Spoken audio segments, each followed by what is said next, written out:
And one of the things that we were talking about is this on the north side, or the side of the Hawthorne where you're going uphill, and that was one of the things we were so concerned about. Tiger Woods undergoing surgery at a Los Angeles area hospital after being pulled from this wreckage. The single vehicle rolling over in the rolling hills just west of Long Beach. First responders using the jaws of life to rescue Woods from the car. Investigators swarming a massive crash scene. Right there, that shows you the distance, how far from that intersection where we first see the damage to where that car wound up. That's all 475 feet.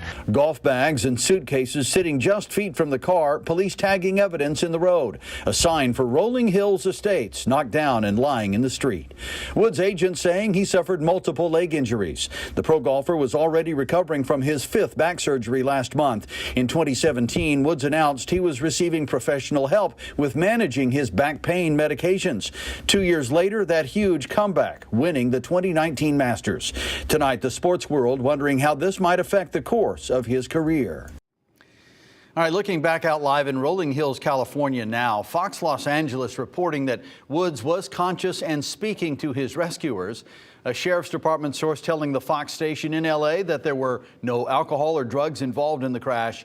The PGA Tour tweeting they are awaiting information when Woods comes out of surgery. A news conference is expected in about an hour, and you can expect that and more on this breaking news on the free Fox 61 News app.